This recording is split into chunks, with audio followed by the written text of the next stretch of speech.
வணக்கம், என்னுடைய பேர் சந்திரசேகர். என்னுடைய professional gas stove repairing. Customer நமக்கு கால் பண்ணியிருந்தாங்கங்க, கேஸ் ஸ்டவ் அடுப்பு எரியலன்னு சொல்லி. நம்மளும் கஸ்டமர் வீட்டுக்கு செக் பண்ண போயிருந்தோம். அங்கே செக் பண்ணி போய் பார்க்கும்போது ஃப்ளேம் பார்த்திங்கன்னா ரொம்ப கம்மியாக தாங்க வந்துச்சு. இது பார்த்திங்கன்னா 3 பர்னர் கிளாஸ் டாப் அடுப்புங்க. ஸ்மால் 2 மீடியம்ங்க. 3 பர்னரையும் நம்ம செக் பண்ணி பார்த்தோம். நம்மளும் கஸ்டமர்கிட்ட சொல்லிட்டோம், மேடம் ஃப்ளேம் கம்மியாக இருக்குது, அடுப்பை சர்வீஸ் பண்ணிடுறது நல்லதுன்னு சொன்னோம். அவங்களும் 2 இயர்ஸ் பக்கத்தில் ஆகிடுச்சுன்னு சொன்னாங்க. சரின்னு சொல்லிட்டு அடுப்பை கம்ப்ளீட்டாக சர்வீஸ் பண்ண நம்ம தயாராகிட்டோங்க. அடுப்போட பர்னர்ஸ் நம்ம கலட்டி பார்த்தோங்க. நல்லா ஹெவியாகவும் நல்ல குவாலிட்டியாகவும் இருந்துச்சுங்க. பார்க்குறதுக்கே ரொம்ப அழகாகவும் இருந்துச்சு, நல்ல திக்னஸாகவும் இருந்துச்சுங்க. அதோட பாட்டம் பார்த்திங்கன்னா நல்லா ஹெவியாக கொடுத்துருந்தாங்க.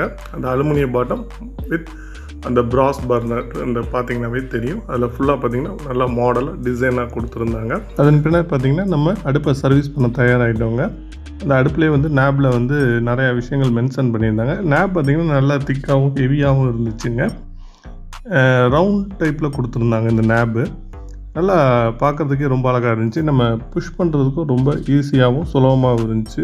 20% அப்படின்னு சொல்லி மென்ஷன் பண்ணியிருந்தாங்க. இதில் ஃப்ளேம் எரியிற மாதிரியும் மென்ஷன் பண்ணியிருந்தாங்க. அதன் பிறகு அந்த faster cooking with power burner 20% up to அப்படின்னு சொல்லி கொடுத்துருந்தாங்க. ஃப்ளேம் மென்ஷன் பண்ணியிருந்தாங்கங்க. அதனால தான் பர்னர் ஹெவியாக கொடுத்துருக்காங்க.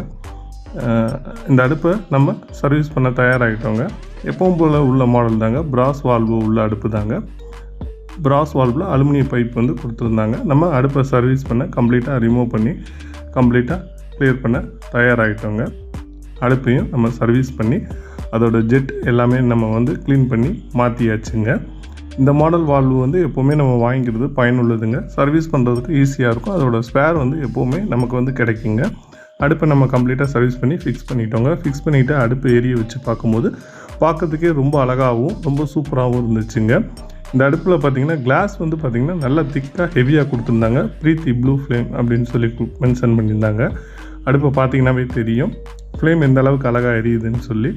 அவங்க இதில் 20% வேகமாக சமைக்கலான்னு தெரிவிச்சிருக்காங்க. ஆனால் இதில் பர்னர் நல்லா ஹெவியாகவும் திக்காகவும் மாடலாகவும் அதனாலே கொடுத்துருந்தாங்க. அந்த 2 பர்னர்லேயும் பார்த்திங்கனாவே நேபில் பார்த்திங்கன்னா மென்ஷன் பண்ணியிருந்தாங்க. இந்த வீடியோவில் பார்த்திங்கனாவே தெரியும் ஐஎஸ்ஐ அடுப்பு தாங்க. சென்டரில் ஃப்ளேமோட மென்ஷன் பண்ணியிருந்தாங்க ஸ்டிக்கரிட்டு.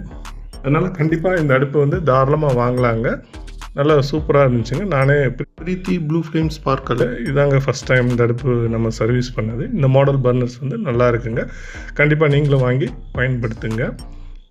கேஸ் ஸ்டவ் ரிப்பேரிங் சம்மந்தமாக ஏதாவது சந்தேகங்கள் இருந்தால் இந்த வீடியோவில் கமெண்ட் செக்ஷனில் உங்களுடைய கருத்துக்களை பகிருங்க. இந்த வீடியோ பிடிச்சா கண்டிப்பாக லைக் பண்ணுங்கள், ஷேர் பண்ணுங்கள், சப்ஸ்கிரைப் பண்ணுங்கள். இப்படி உங்கள் சந்திரசேகர். நன்றி.